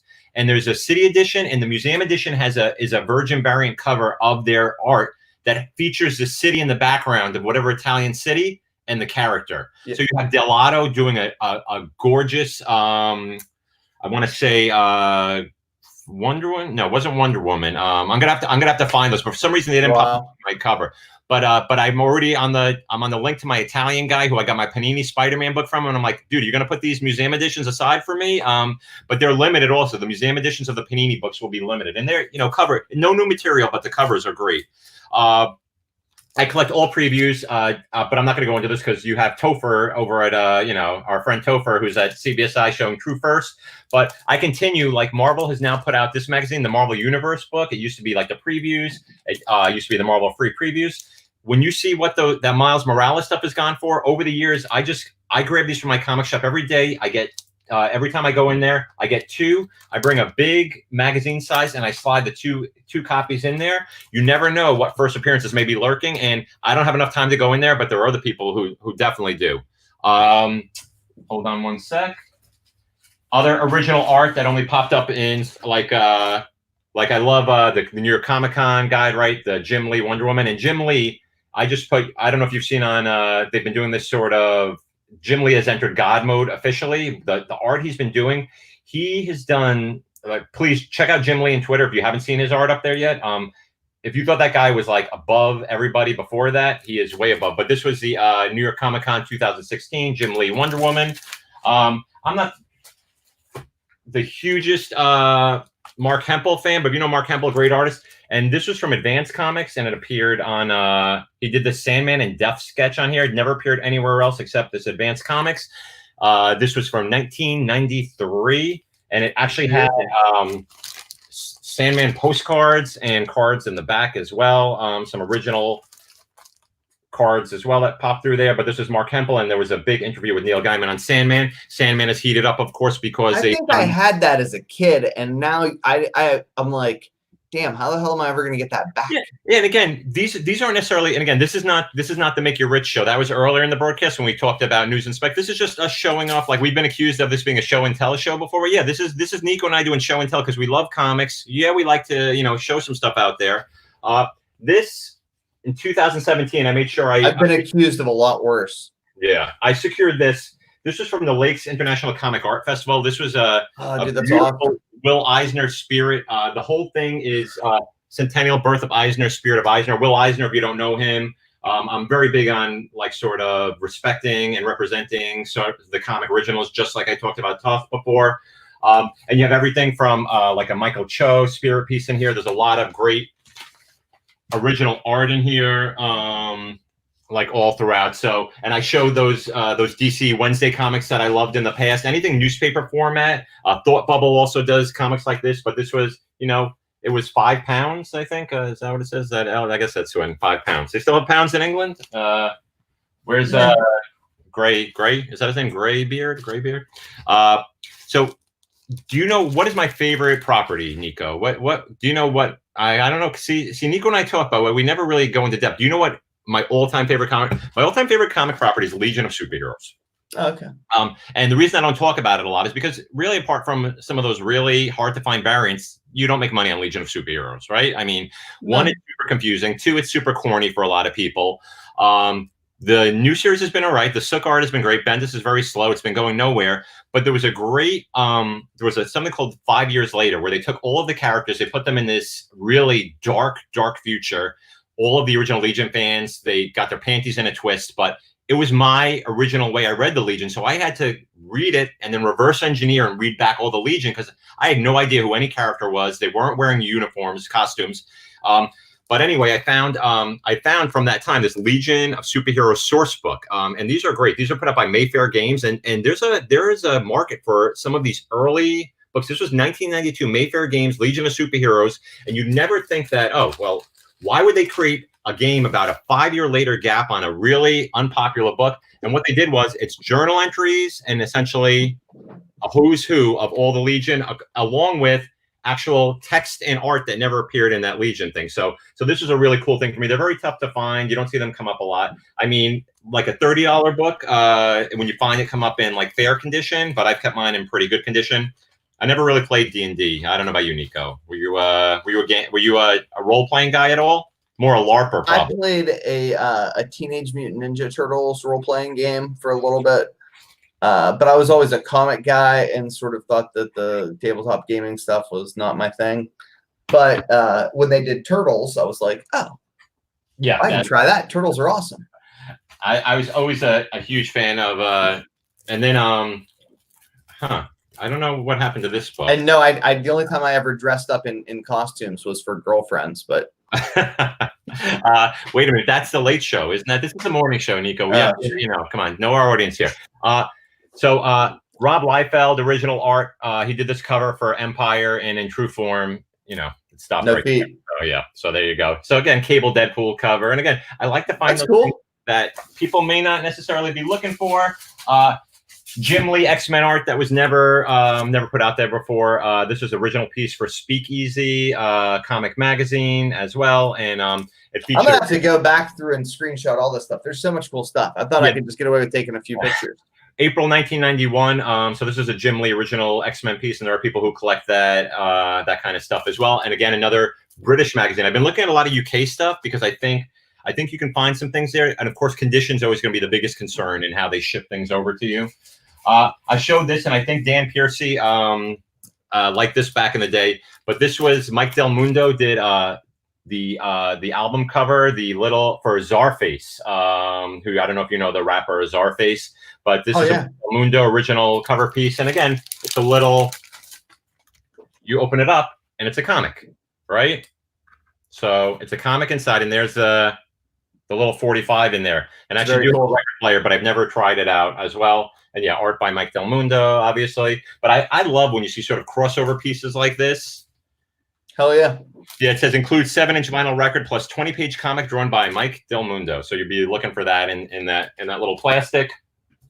And then I guess before I go on, Nico, because I'm going to transition a little bit, this show went longer than I thought it was going to go. I thought this would be a really short show, but I never stopped talking. Anything else you wanted to show, Nico? Yeah, I got some.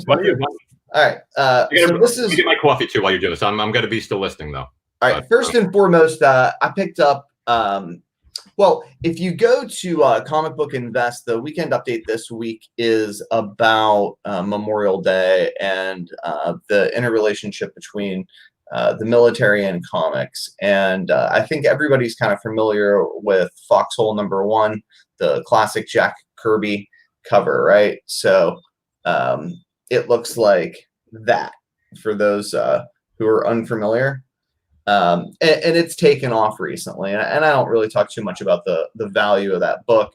But what I did pick up this week, which I was shocked I was able to find, was a copy of Stag #1. And I paid absolutely nothing for it. So that painting, okay, is the homage on Foxhole #1 is Joseph Hirsch's High Visibility Wrap. And it is this very famous painting. So I was pretty excited to pick that particular item up. I did bring a couple other like things that I like. And this is just stuff I've grabbed recently. None of this stuff you can really sell, right? Like there's not like a huge market for it. So, it's kind of like stored away at my parents' house. But I like things like this, these Amazing Heroes magazine. This one was particularly important for me growing up because it talks about how Image Comics is now a thing. And it's cool because it's got, like some just early images of Spawn and some of those other characters, right? So they're talking about Spawn here, back in June of 1992. I like all of the Amazing Heroes, right? Because you get like cool stuff like this. I know this was for Gary. Gorgeous. Gary, can you see? Yeah. Yeah. I love that. I know that I'm kind getting of my stuff. pen and paper now. Hold on. That's Dan Stevens cover to Amazing Heroes preview special number 145. And I like comic related magazines. So there's a comic that depicts this issue, this image that never took off, but it was first published here. Comic Scene magazine with McFarlane drawing Batman and Spider-Man on the cover. And this is why we should always go through those big boxes in comic shops, because that's basically what I'm pulling from. Because Yeah. I've got stuff I went and got when I was out at shops out of the big boxes. Some of it I haven't even had time to put in bags and boards. So, like I love National Lampoons. You know who drew this, don't you, Gary? Hold on, let me see. I'm getting a glare on that. That's not Chiodo. Lisner. No, who is that? Yeah. That's Frazetta. Frazetta. Oh, that's so funny because I was just looking at a wow, that's so funny because I'm actually looking at a Frazetta homage in my lap right now. But that's so funny. National Lampoon. Wow. And I love, National Lampoon magazines, and also Spy magazine, which I don't know if we spoke about in the past. Spy magazine, which had like a lot of great political covers of Trump and Hillary. Those go for a lot of money, and I really read that back. And it was a New York City based satirical magazine. Yeah, I just didn't know that they had value in the secondary. Yeah, Great Carter put it out from Esquire. Those are great. I love those kind of magazines and books. What else you got? So I like this. Good luck trying to get your hands on one of these. This was the coloring book. Everybody remembers that image. It was a poster. It was recently a variant cover.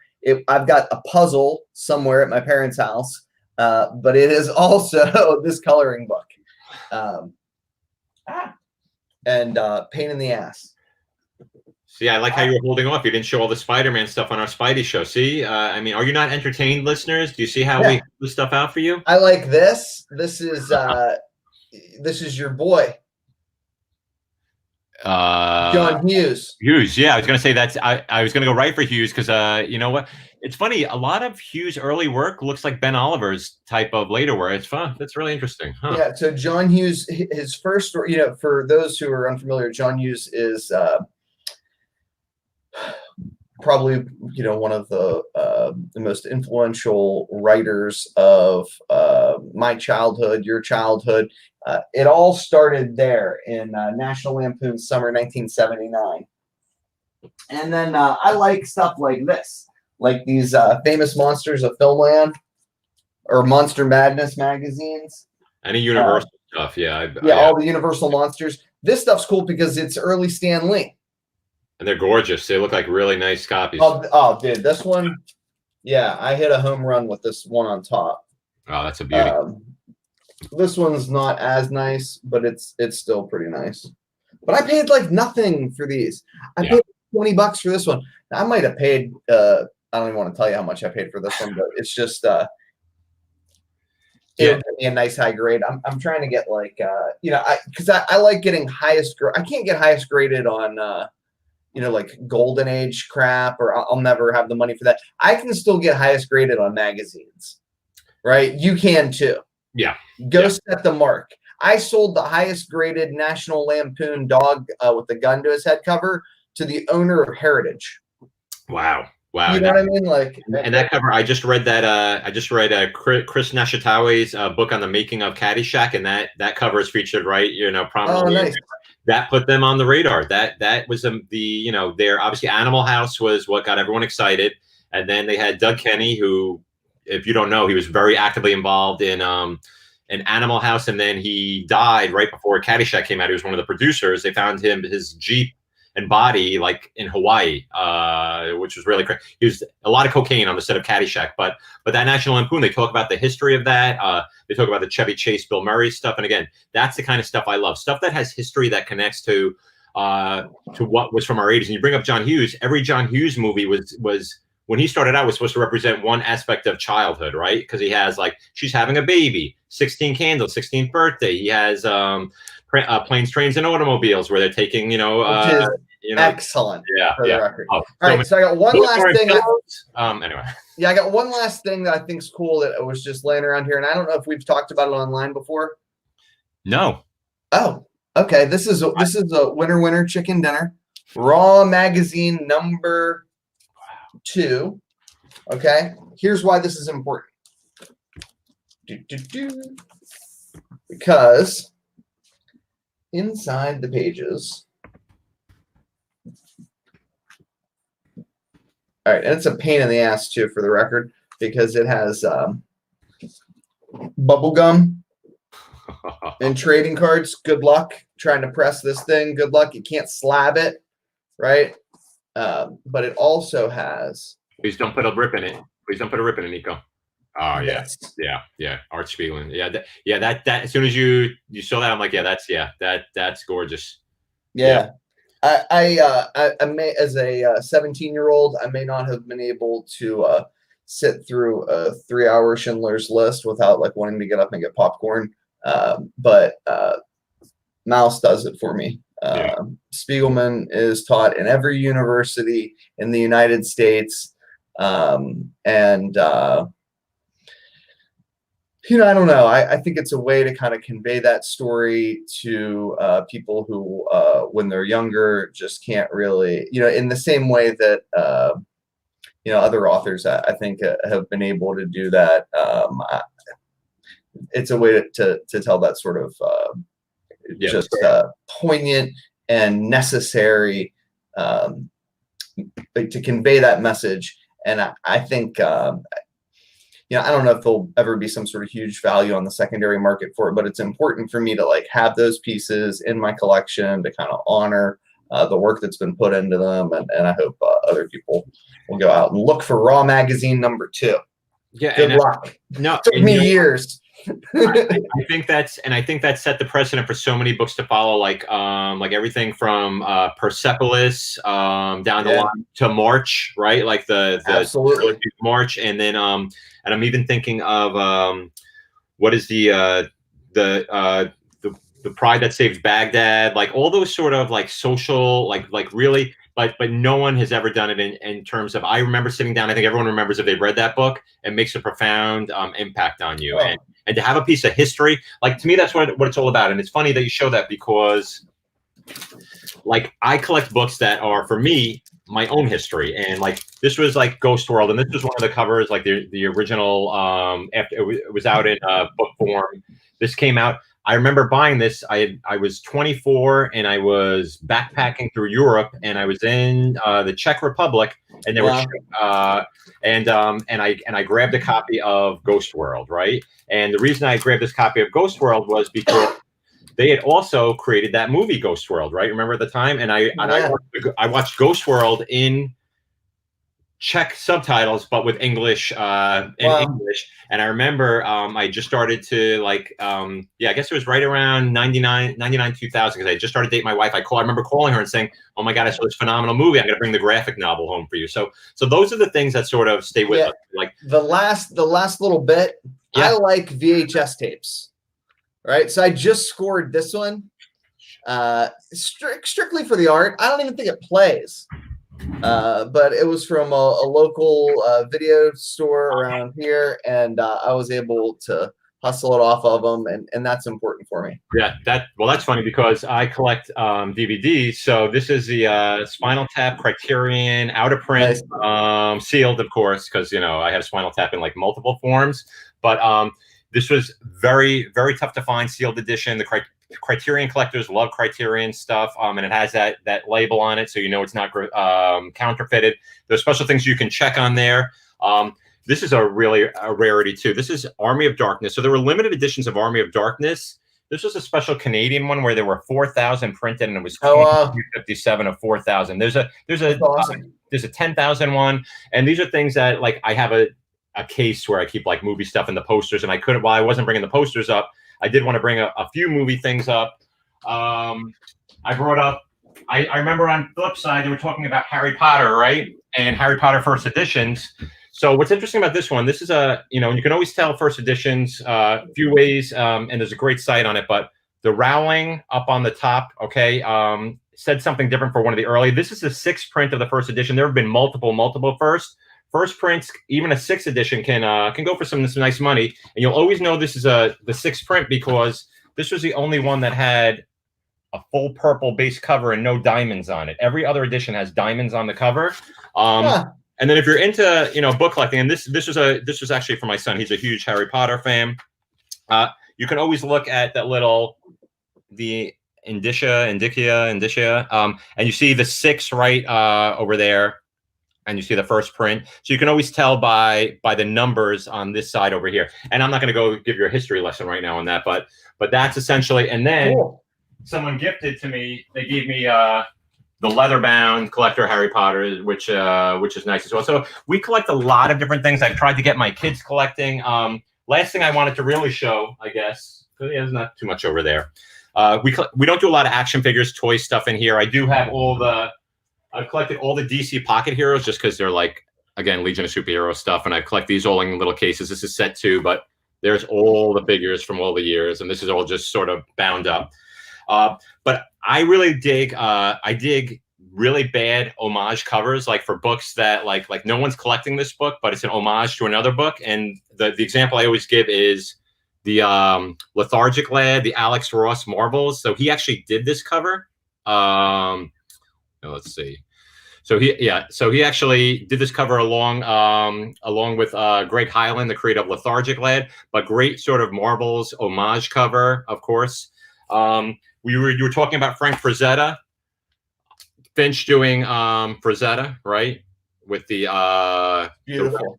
With the red tint Xena, and Xena has there are some great Xena things. A very controversial guy, Dave Sims, who have lost his mind. But if you're going to collect any of those homage covers, of course, the Amazing Spider-Man 300, Amazing Service, this is probably the toughest design of the homage covers he's been doing. This, I don't know why this is in the wrong pile, but it's you know why Captain Dingleberry's of interest at all? No, not super interest, but it's funny as could be. First of all, it is what it looks like, but it's Rick Remender's first comic work. Oh wow! Yeah. So this is issue 1. Yeah, there he is on the bottom, Rick Remender. That's funny. From '98. I showed this way back when I got it, and I love this. This is, do you know Star Reach? I'm not familiar. All right, so Star Reach was so for a while there were some sci-fi creators who had their own sort of thing going, and this is sort of an adult-oriented book. But what makes this book interesting is not the front cover, but the back cover, and that's a Jim Starlin original. Wow. Yeah, with death. That's so cool. Yeah, and you can see the Starlin sig on there. So I love the back cover on this, and there's a lot of it's like Howard Chaykin, Walt Simonson, Jim Starlin. Tough book to find in great condition. This is probably a VF at best, but I love that. Super cool. Some of the other quick homage I'm going to just they know, if you follow Street Fighter, they do a lot of different homages. This is obviously Magnus, one of the tougher ones to find. This is one that the Flash cover that they did, and I've shown the Nicki Minaj cover. You remember the Harbinger cover, right? Everyone, the most homage cover of all time, apart from Amazing Spider-Man 300. Yeah. This is David Lapham doing Harbinger 13, so I always love that of all the covers. And then there was a book called Athena Voltaire, really off the cuff book. No one will find it, but they did some really they just said, we're going to go for it. And this came out from Action Lab. This was issue 6, obviously the Spider-Man cover. This was the X-Men cover. Number 8 did the Punisher cover, and then there was a 9, and I don't know if the book was still publishing or not. But again, those were, you know, I collect a lot of those homages. I just pulled out a little short of things people might not have seen. Those are some neat ones. Yeah, and I think that was pretty much, like I said. And then I just have like bigger stuff which I've shown, like the Bill Sienkiewicz, Moon Knight, Beautiful. and these books, these artifact editions. If you don't, yeah, I grabbed one omnibus for one simple reason. Yeah. Because what you got to do with that, the Sandman omnibuses, and really, I think all of the omnibuses is, if they're already open, take the opportunity to look inside, and sometimes you will find hidden treasures. Wow. Yeah. So I was able to grab this super cheap. Neil Gaiman was at the Comic Relief bookstore, signed that sucker for me. Beautiful. He didn't know it was for me. He thought it was for some other schmuck, but that guy didn't appreciate it, and now it's mine. That's perfect. And book plates are a great little thing. I noticed if you can get on, and some retailers and sellers, when they're selling like omnibuses or graphic novels, book plates, if you order early, book plates can be a part of it, but not like that. I mean, Neil Gaiman. Oh wow, that's I know, right? I pretty, told you I almost met him once, right? I don't know if I heard that story. Oh God, dude, I was in a deposition. He was here locally in town, and the other attorney just wouldn't shut the fuck up. And I'm thinking to myself, like, I'm gonna fake a heart attack. I need to get to West Liberty University in Wheeling, West Virginia, like right now. And then I'm like, wait, if I fake a heart attack, they'll probably call the ambulance. What am I gonna do? And anyway, suffice to say, I did my duty as a god and country, and I missed. But you missed out on that one. Yeah, dude. And like, here I am, you know, still butthurt. That's okay. Still resentful. You know what? You have a lot of time left. I can tell you where he is right now because I've been watching him on Twitter. He's on a little farm and living an idyllic life. That's for sure. Even he's going a little crazy. Yeah, and I guess that's pretty much all we had to show. The one thing I don't know if you ever see. Have you ever seen this Building Stories? Do you know Chris Ware? No, dude. What is it? This is the last thing I just want to show. This is cool. Just if you're a fan of comics in general. So Chris Ware, basically, what's inside this book is everything that's on the back, and it's all different forms of comics, pop outs, punch outs. So when you open the box, it's a big box. Everything from little flip book comics like this. He does hardcover. So he basically takes every format of a comic and has it in this giant box over here in all different forms. And in fact, the New York Times even he illustrated the New York Times, and I put that in there as well. New York Stories. Chris Ware, he really sort of breaks comics down in the same way that Scott McCloud did. If you know, of course, everyone knows Scott McCloud's work, but there's even a little newspaper print one in there. There's a board game, a hardcover board game in here. So this is comics in all its form, but you can read it all in order as an actual comic, which makes it really number one, fun or interesting. And this was the first edition that came out, box set, beautiful. But again, just for a comic lover, not for anyone who is looking. But it just tells about the whole art of how do you build stories and what's the how there are no limitations to the comic format. So I thought that was a nice way to sort of wrap it up because we did everything but the comics today. We went through a lot of things, a lot less of a mess than usual because we did a lot of talking and a lot less just throwing books at you. But Nico, as always, this was our longest show. I thought it would be our shortest one ever, but it was our longest one. It was fun. And thank you to the 13 people who stayed with us throughout, and thanks for joining us. Dumpster. Yeah, Larry, that's a good way to wrap it up. So probably most of the stuff should be in our dumpsters as well, but but things have meaning to you, and those are the things that you should collect, right? Like collect things that have meaning to you that you want to sell the things that have no meaning to you. And that's the most important part. Sell the things that have no meaning to you. Don't fall in love with the things that are sitting up and taking up space, but buy the things you love. And that's pretty much what we have to say in this episode. Dan. Hallelujah. Yep. And let's go Snyder Cut. All right. So just remember, I was for it. He was against it, I think. Anyway, have a great loud. Long weekend. Happy Memorial Day to everybody and to anyone who has someone who lost their lives. Again, a day to pay tribute to that on Memorial Day as well. And just think about those who don't have it as lucky as we do, hanging out, talking about comics in the morning. That's what it's all about. So thanks for joining us, guys. Peace. Good stuff.